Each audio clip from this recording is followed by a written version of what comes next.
Welcome to another episode of Aftertaste LA. I'm Vlad. And I'm Nicole. And today we're going to be reviewing our meal at River in Venice, California.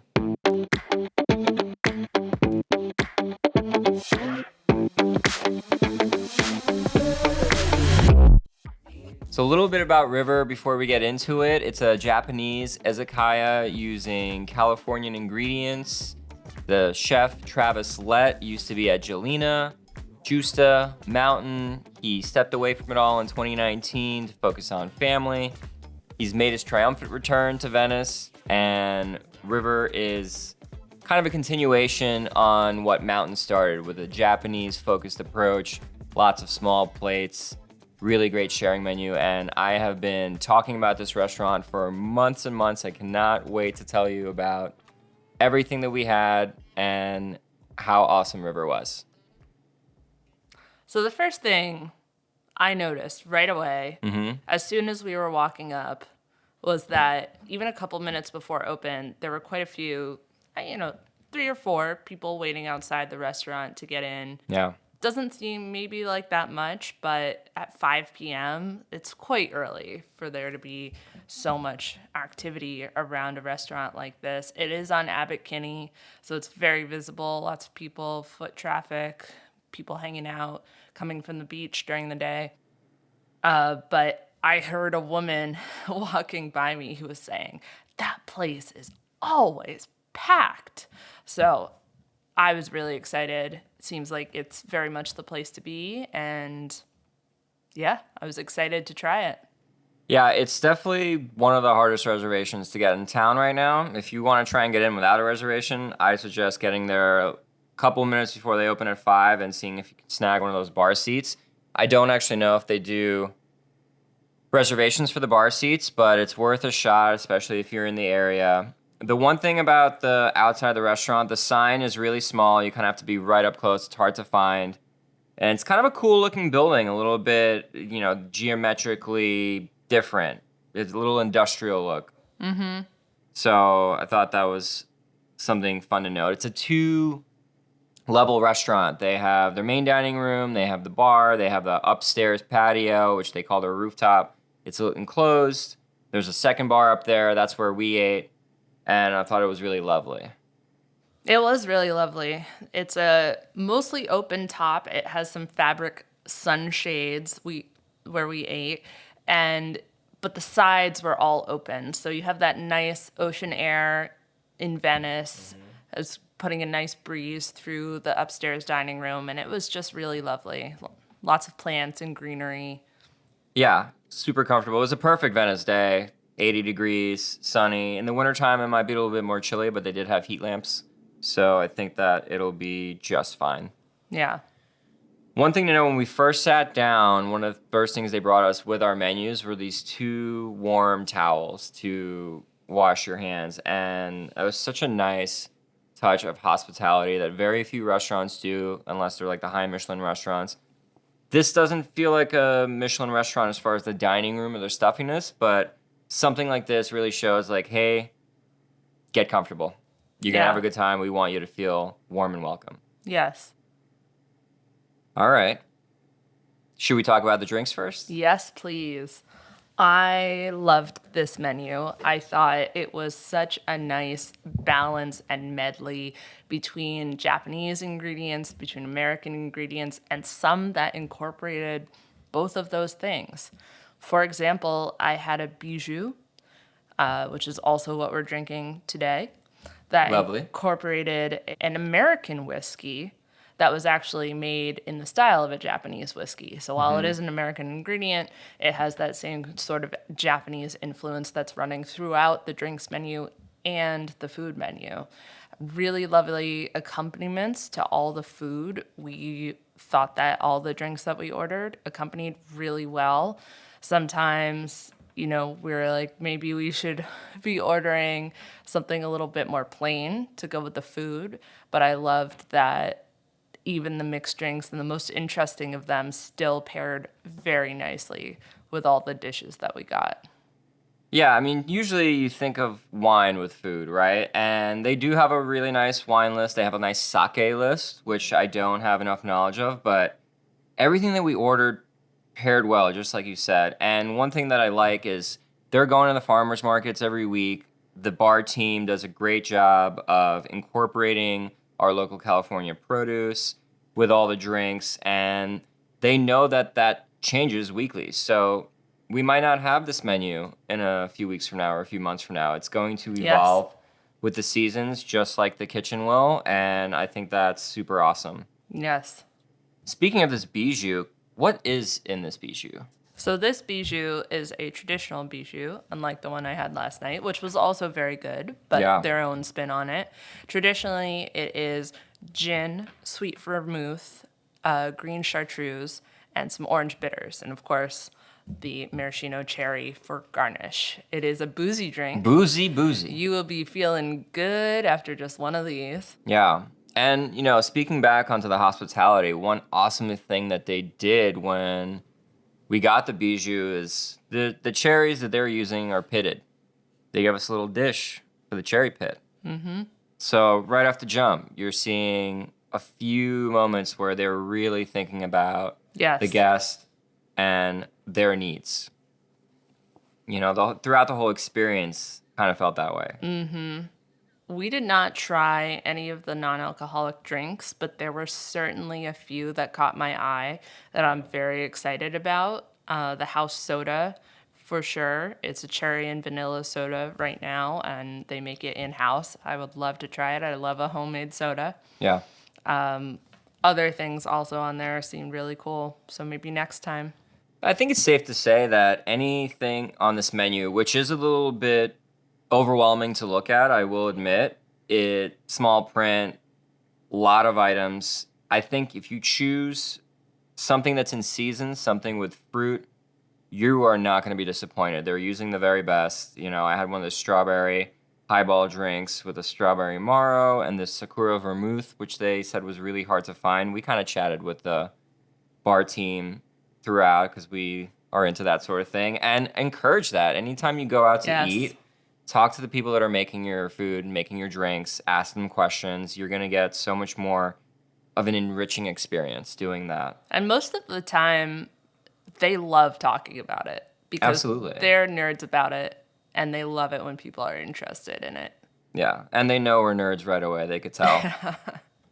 You might even get a few freebies. Yeah, you never know. You never know. I loved my whiskey soda highball. It's simple. It's a whiskey soda.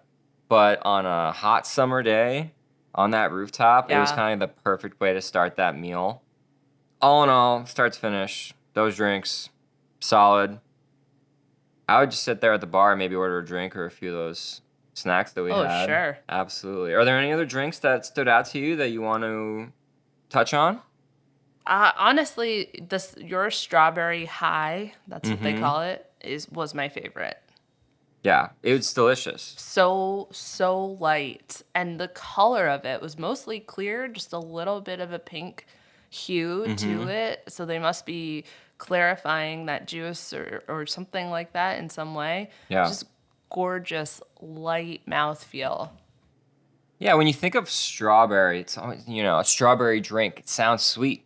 This was not that. Like, it was a little sweet, but then bitter at the end, and I thought it paired great with the food. It kind of, opened up my appetite for the next bite. Yeah. So, highly recommend it. I saw a few others in the dining room going out, so clearly it's a popular drink. And I think any one of those highball fizzy drinks is going to be a winner. Yeah. Now to the main event. Let's talk about the food. Let's talk about it. So, this menu is overwhelming. It is. And it's big. And it has 6 different sections. And there's probably at least 8 or so items in each of these sections. They have hand rolls, they have small plates, they have gyoza. The largest section of them all, the vegetables. They have some charcoal grilled stuff. They have ramen, which was kind of an oddball. We didn't get any of the ramen just because we were so full. But next time we will get some. I think if you're coming here, you're going to be a little overwhelmed at first. Definitely talk to your server and ask for some recommendations. The prices on a lot of these are lower than what you normally see for a restaurant of this caliber in LA. Yes. The reason for that is because the portions are small. Mm-hmm. You know, they're recommending for 2 people to get at least 5 to 6 dishes, maybe a little bit more, depending on what you're ordering. A couple of hand rolls, a couple of small plates, at least one of the gyoza options, and a few vegetables. If you have room for ramen, go for it. It's going to be harder to share. They did say that if you order a ramen to share, they will split it for you tableside, which where else in LA are you going to get ramen where they're going to do that? Yeah. So that's quite unique. Very helpful. Yeah. And the main focus of this restaurant, I think, is the vegetables. And I think that's something that shined with Chef Travis when he was at Gelina. It was the largest section when he was there as well. And it really focuses on the amazing produce we have here in California. I would say that if you are a vegetarian, this is a restaurant for you. Yes. There's so many amazing vegetable dishes on this menu and salads and unique approaches to the cuisine that no matter what, you know, whether you're vegan, vegetarian, you like meat, you're going to have something. You're going to have a lot of something. Yeah. But let's get into what we had and we're going to talk about it. The first thing that we started off with was this Japanese eggplant dish. Mm-hmm. It came with some avocado, cucumber, some beautiful flowers, and this looked like this kind of like furikake on top and like a really kind of citrusy dressing. I love the dressing. The dressing was really nice, and I think it complemented the vegetables really, really well. Yeah. I thought, you know, you were not an eggplant lover. I am not an eggplant lover. But we ordered it. We actually made it a point to order some things that we normally might not get. So this eggplant, this Japanese eggplant, it was kind of peeled, and I'm sure that they steamed it. It was a great texture. Then you have the avocado, and they have the cucumber. It was kind of great together. It was a really, really nice way to open up the meal. I love the beauty of the continuity of color.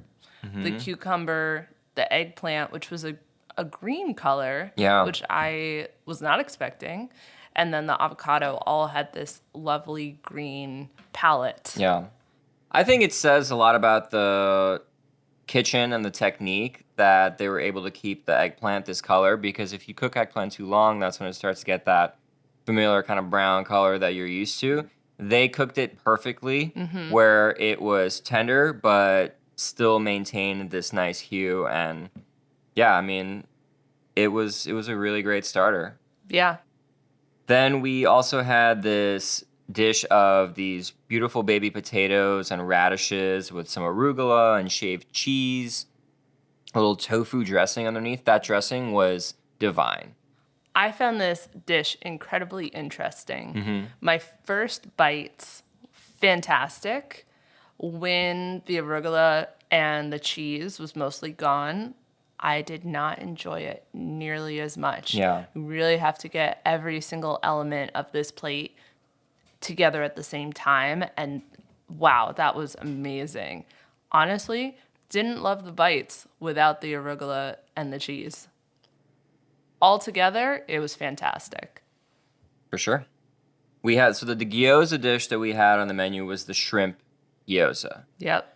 And it was lovely. It was a really nice size gyoza. Like, you really felt like, you know, it was like one good mouthful of food. The filling was delicious. The sauce was this really, really kind of punchy ponzu, a little chili oil, but it wasn't really all that spicy. And it was great. Great thing to share. I would order this again. Yeah, delicious. When we were recommended to have at least 1 or 2 hand rolls per person by the server, and I thought that was a really great recommendation. They did have one tiny slip up. We ordered 4 different types of hand rolls. They gave us 2 of the rockfish hand rolls by mistake. Their mistake. We got a free hand roll. They brought us out the one that we originally ordered a little bit later. Yes. And these were really, really good. I thought the rockfish hand roll bite was probably one of my favorite bites of the evening. I'm glad that they accidentally brought us 2 because that ended up being my favorite bite of the dinner. It's usually with something like a tempura fish bite, they don't really do anything to the fish. And this was not the case. There was like a really light smoke on this fish. It was really, really lovely. The tempura was crispy. The rice was cooked well. The pork belly hand roll was good, but the pork was a little bit dry. It just, once you had the fish one, I kind of left overwhelmed with the other one. I would get like 3 or 4 of those rockfish ones any day. How did you like the natto one? So shout out to Shogun. I totally ordered it because I wanted to try natto that I had never had. It's probably not for me. It was actually surprisingly almost bland. Yeah. It's beans, you know? It's fermented beans. They're a little slimy. The texture is where it gets more difficult. I did finish it, and it was a tasty hand roll. Yeah. I did see a few other of the hand rolls out in the dining room. They have like a tuna one that looked really, really good. You know, kind of really classic like California roll, right? And yeah, I don't think you can go wrong. I think 2 per person is a perfect amount unless you plan on ordering a ton of stuff. It was almost too much for me. Yeah, I think starting off with 1 is a good move. Another thing, when you are ordering a bunch of dishes in a place like this, using the sauces and all that on other dishes is kind of a fun experiment. It might not always work out for you. I was using the sauce left over from that potato and radish dish on some stuff. We were using the ponzu from the hand rolls. They also give you a little soy sauce in a really adorable jar. You know, have fun with your food and experiment. Don't always just do the normal thing in the restaurant. We didn't initially order this next thing, which was the pickles, but we saw another table get it, and we're like, ooh, those look really, really good. Yeah. We need to try them. And I'm a sucker for pickles. Love pickles. Same. And they were good, and I think if you're with a big group, it's a great thing to have on the table. But I'd probably skip it next time. Frankly, I was disappointed. Yeah. Yeah. I thought the kimchi was great. The kimchi was the best thing on the plate. So there was kimchi, there were carrots. I guess this is daikon, the white. That's actually some Tokyo Japanese turnips. Oh, okay. And some cucumber and what we think is burdock. I think it was a little pickled burdock root wrapped in shiso leaf. Which was actually quite nice. It was a really nice texture. That was one of my favorite things on the plate. But the Couple turnip beets. and the carrot were barely pickled at all. I don't actually think the turnips were pickled. No, they were just... I think they were just kind of steamed, and it was more like Salt kinda water. It's like a relish plate almost. Yeah. It's weird to call it a pickled plate because not everything was pickled. That's true, yeah. I guess I had expectations for pickles, Yeah. and they were not that. Well, if you like pickles, give it a shot. If you're with a group, get it. If not, I think it's skippable. I wish you could just order the kimchi. I'm sure if you asked, they might do it. Although I don't know. Worth a shot. I don't want to make extra work for them. Worth a shot. All right. So the next thing we ordered is something that neither of us actually like all that much, which is okra. I thought this was probably the best okra that I've had. I would agree. It was also the best okra that I've had. It reminded me of almost when you order from the Chinese restaurant and get those string beans, the Szechuan style string beans. They just kind of tasted like that texturally. It wasn't too slimy, but They were quite soft. They were soft, but they had some texture, and I really liked the little crispy seeds that they had on the top. Yeah. Fresh herbs. The sauce was nice. Again, a great vegetable dish, but if you don't like okra, you probably won't like it. Well, there are just so many other options. You can That's definitely true. find another vegetable to order, but I was really curious to try it partially because in American cuisine, we have okra, but it's prepared in a very specific way. Yeah. And I was very curious to see what a Japanese izakaya would do Yeah. with it. I think they did a pretty great job, all things considered. If you like okra, I think you're going to really love it. Yeah. All right. Well, but we're going to move on to the next dish we had, which was this lovely nectarine salad. This was, in my opinion, one of the dishes that epitomizes what this restaurant does really, really well, and what Travis has historically done really well, and it's take a simple ingredient from the local producers that we have around here at its peak, do very little to it, but make it shine. Do you think it was Andy's? Probably. Yeah. If I was to guess, Andy's Orchard probably has the best stone fruit in town. You're going to find them at the Santa Monica Farmers Market. And there's always a line around the corner. Yeah, you're going to wait an hour for stone fruit. If you love stone fruit, it's worth the wait. It is worth the wait. But these were so really nicely done. I don't think they did anything to the stone fruit itself. Instead, cut them up. They had the really lovely shaved watermelon radish on top, some Fresnos, some Marcona almonds, Yeah, a couple the chives. almonds were a great touch. Yeah, you needed that. There was a lot of texture, and the soft nectarine, it wasn't too soft. It wasn't mealy at all. It was kind of perfect. Yeah. Really sweet. Yeah. There was a little bit of a ponzu or kind of a acidic sauce, but it was very, very lightly dressed. Some sort of umami kind of flavor in there too. Yeah. And at the end of the day, this is how you take a beautiful piece of fruit and elevate it to the max. And this was a recommendation from our server. Yeah. Which, shout out, thank you very much. This was the best recommendation. Yeah, we were going to get the tomato instead of this because it's also in season. I'm sure the tomato is lovely. Yeah. But this was a great choice. I would order it again, especially with the group. If you love stone fruit, if you're a vegetarian, you're going to be so happy. It's a great pick. Yeah. And it paired really well with the next thing that we had, which was this pork tonkatsu. Yes. This was amazing. It's a pork collar, deep fried, super tender, super well seasoned. The kohlrabi on top, I could take it or leave it. Yeah. I was expecting it to be a little bit more punchy. Yes, me too. And I think it was a little bit rich, and the pork didn't need it. Right. But I was eating kind of like the pork and the nectarine together. Right. And then I was taking the pork and dipping it in the ponzu. So it was nice to have all these things on the table to make it our own. Yeah, the nice thing about the kohlrabi is the crunch of it. Yeah.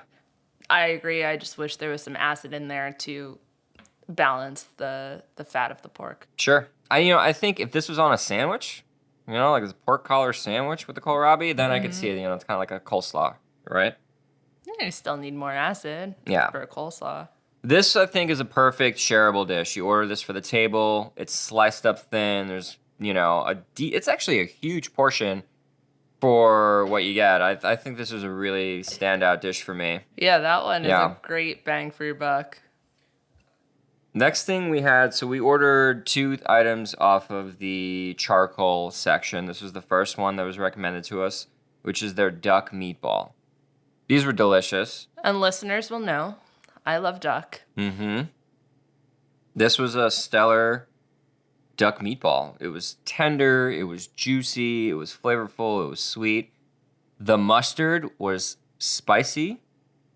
Very intensely. Very nicely so. Nicole learned the hard way on her first bite how spicy it was. I don't know if it's learning the hard way if I was happy about it.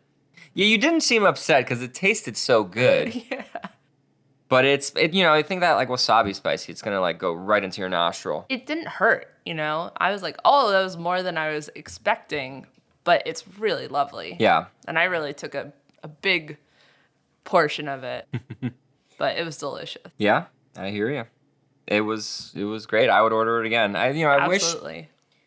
all of these items on the charcoal menu seem to be kind of like a yakitori style skewers. That's why the price points are a little bit smaller. But this next one we had, the Wagyu Zabuton skewer, I thought was a tiny bit skimpy. It was really small. It's $18 for this thing. We shared it. It was good. It tasted great. I really liked the kind of herb topping and the sauce. It had really good charcoal flavor to it. But I thought it was just a little too small. I mean, if we go back, I would get 2 duck meatballs for pretty much the same price as one of the Wagyu. Exactly. And I think I'd rather have the extra duck. Yeah. I mean, this was good. Nice char. Mm-hmm. You know, nice grill flavor. I like the little green sauce on top. You know, it's onion or I think there's a chive little or green shiso onion. leaf in there. It tasted a little bit Yeah. like that. In fact, I would have liked more. It was pretty good. Yeah. That was lovely. Yeah. Speaking of duck, we did have one of the rice dishes. They have a vegetable rice and they have this duck confit rice. My assumption is they have all this leftover rice from the hand rolls. They don't want to waste it. They're going to make a couple of fried rice dishes. Super smart. And this was super tasty. I think I liked it more than you did. Yeah. I found it to have a citrus taste to Yeah, they it had- that I didn't actually love. They had this like tangerine rind or Yeah. orange rind in there, which is classic with duck. I think it was the fact that it's more like orange oil rather than orange juice. I think a juice would have been better for me. I don't know if you agree, though. That's just my Yeah. preference. I don't know if I want the juice. This is a rich dish. If you're you have the pickles on the table, you have other things that are acidic. A lot of the vegetable dishes had this kind of acidic sauce to it. So if you pair those two together, it goes great. If you're having this by yourself, it's going to be a little bit one note. Yeah. But the duck itself was crispy and delicious. And I thought it was a great thing to have on the table if you're going to be with a big group. Yeah. I think just us two. Next time we'll probably skip the rice. But it was tasty, and I don't have too many negative things to say about it. I like the orange. Yeah. Zest is tricky for me. Yeah, Has to be a very light hand. I agreed. And it was a bit heavy. I'll agree. We actually reheated some. We took it home, and it reheated really well. So, something to note. Yeah. But that was the last savory item we had. We actually had quite a few items for two people. How did you feel afterwards? I felt full. Mm-hmm. We probably ordered one or two things more than I think was wise. Yeah. You would say that the 5 to 6 dishes for two people was a solid recommendation? I thought they said 6 to 8. Was it 6 to 8? Well, okay. Let's say 6 to 8. I think they're kind of right on the money there. Yeah, I think so. They know what they're talking about. And I think a lot of people are going to come here and be upset at the portion sizes. But then you look at the price point and what you get. I think it's a smart portion size. I'd much rather have more things to try than if you're ordering 1 or 2 dishes here and you think you're going to get away with that, it's not really going to be filling. No. And that's not really. Disappointed. But that's not what they're trying to do. No. And that's not how most people should be dining. This is definitely a order and share everything place. It's wonderful if you have a big group too. Yeah. You can, have a bite of almost everything probably. Yeah, And that would be fantastic. That would be a really good time. absolutely. I am jealous of people who are going to have that experience. Now, if you were like us and you ordered a little bit too much, I highly recommend on their dessert menu, they have a whole section of digestif. Order yourself an Amaro, order a Fernet, a Chartreuse, something like that. It's going to really help cleanse your palate, especially if you want a dessert. We had some amazing Fernet and Amaro that is Japanese made that they're starting to get. It's super hard to get. They have it here. It was delicious.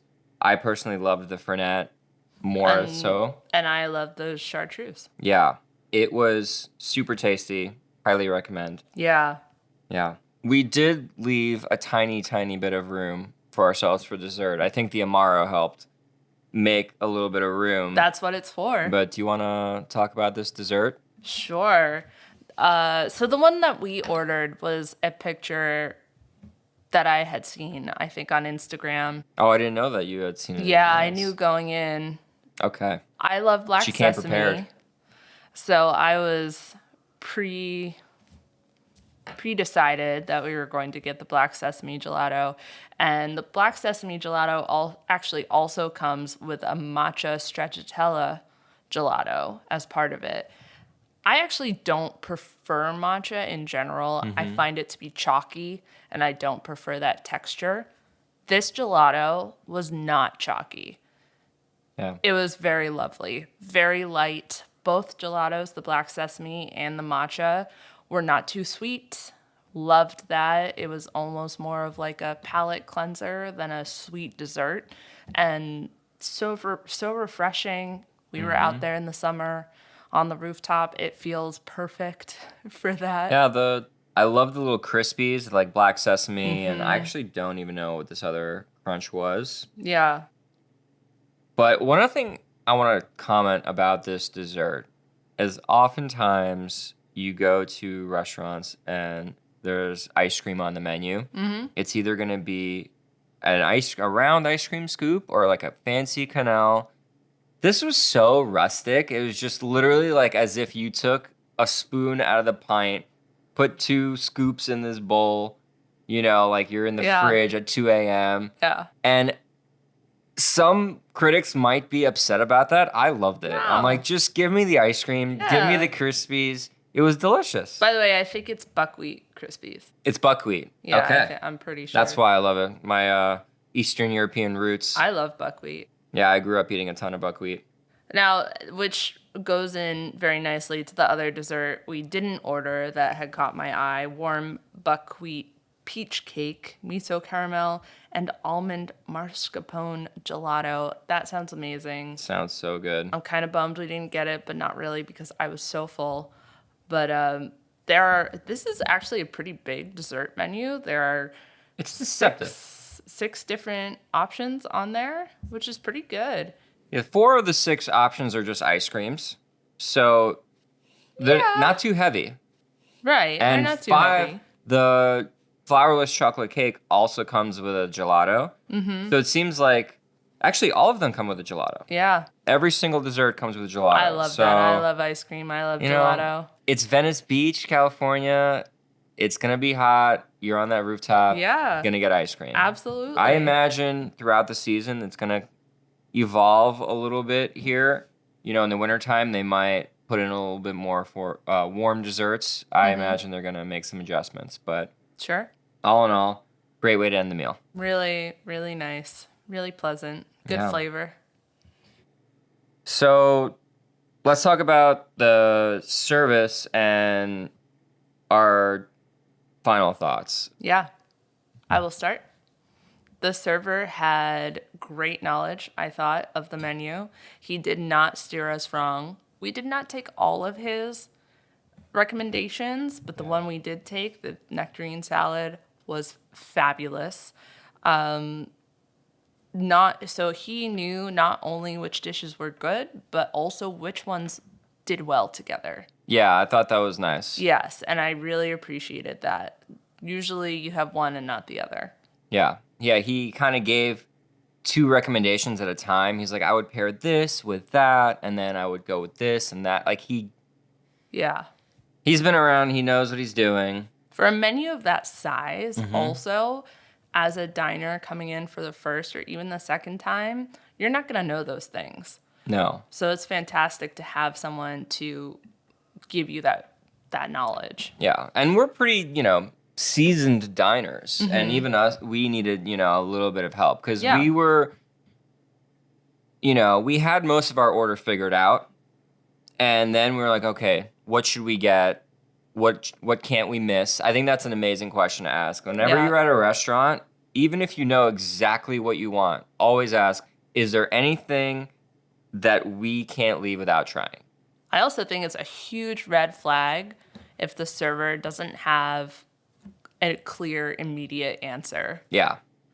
It worries me if they're like, oh, I don't know. Like, oh my, you don't know? Well, you're putting them on the spot. What, like, you don't know what you would tell your mom to get? Or your girlfriend or whatever, I think it's super important when you dine in a restaurant like this to ask, what should we have? What can't we miss? If you ask the server, what's your favorite thing? That's a different question. You might get a different answer. Yes. I think you get a much better answer with that first thing, like, what can't we miss? You're basically asking, what are the hits? Right. Right? if you want to also ask what's your favorite, sometimes I follow it up. Like, what can't we miss? This is not okay, but what's your favorite thing? Yeah. What are you trying to sneak in the back another bite of? It's also important. There is a subtle difference between what's popular and what can't we miss. Because sometimes what's popular is just like the most generic item on the menu or just what's hot in the moment, cuisine trend-wise, versus what can't we miss. People understand that to be like, I am asking you as an insider, what is your perspective on this? You know, I don't care what Joe Schmo over there is eating. Right. I care what the server knows is a hit for everyone who tries it. Yeah. And I will say, so he recommended nectarines, which was kind of like a what can't we miss answer.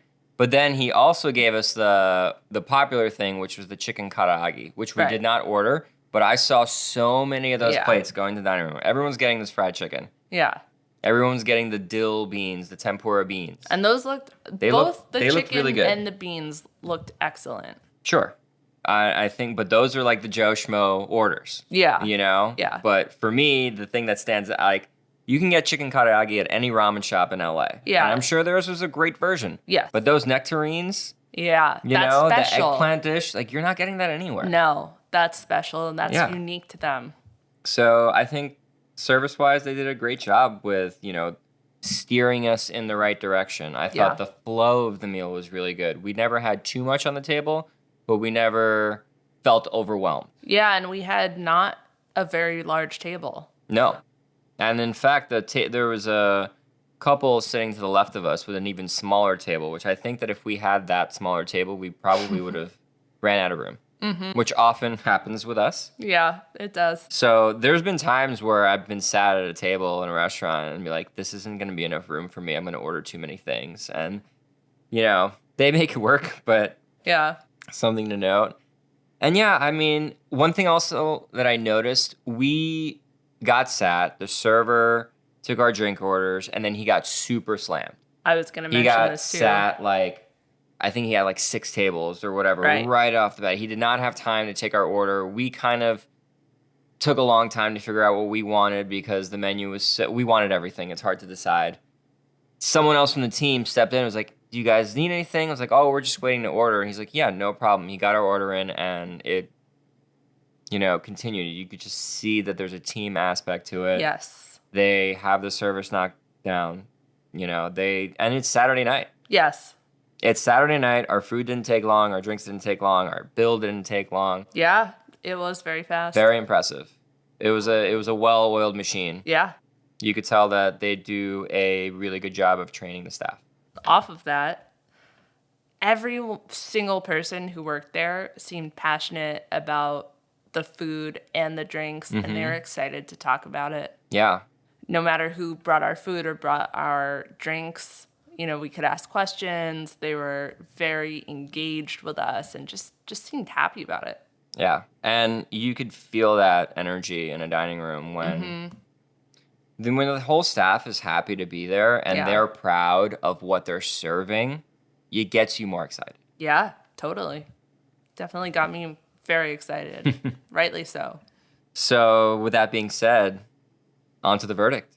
You first. So I'm going to have to give this 4 taste buds. Okay. I think this is one of the best new restaurants in Los Angeles. I think I will be really surprised if they don't get 1 Michelin star. I don't think they're going to get 2 just because it's such a casual dining room. Yeah. I think the service was amazing. I just, you know, Michelin is very, very picky. Yeah. I think it's also not the Michelin vibe. No. Venice Beach. Yeah. It felt like Venice Beach. It was really, It did, yeah. you know, but to me, this is a must. Like, if you are visiting, if you live here, if you like to eat, you have to go to River. It was delicious. Top to bottom, you were going to experience a unique approach to the best that California has to offer. And there's very few restaurants in town that I can say that about. I was on the fence, I think, a little bit between 3 and 4, but I think you've convinced me. I would give it a 4. Yeah. You know when you have a great meal and then you're in the car on the way home, and you are still thinking about it and already thinking about what you want to try next time. Oh yeah, for sure. That was us in the car. I'm ready to go back. Yeah. Already. It was an hour drive for us. Mm-hmm. Would gladly make that drive. Yeah, it felt like a heartbeat. Yeah. And parking is kind of a pain in Abbot Kinney. Yeah, it is. It is. This place was worth it. Yeah. This got me really excited. Yeah, go early so you don't get frustrated with the parking. I agree. Even I would say going on a Tuesday or a Wednesday might be the best move. Although it's not like the Saturday busy service really affected anything. No, not at all. But traffic-wise and parking-wise, if you want to do yourself a favor, go to Venice early, go to the beach, have a few drinks, walk on over. Yeah. I can't wait to go back and try the ramen. I can't wait to go back and try the rest of the drinks. Well, we all have our hearts set in a different place, but... We'll Uber next time. Yeah, I think Ubering there is a smart choice, especially if you're going to drink. We had to walk it off. That would help with the parking as well. Agreed. Uber is a good choice. So, 4 taste buds. 4 taste buds. Thank you, You have to go. All right, that's all. Until See you next time. Bye. Bye.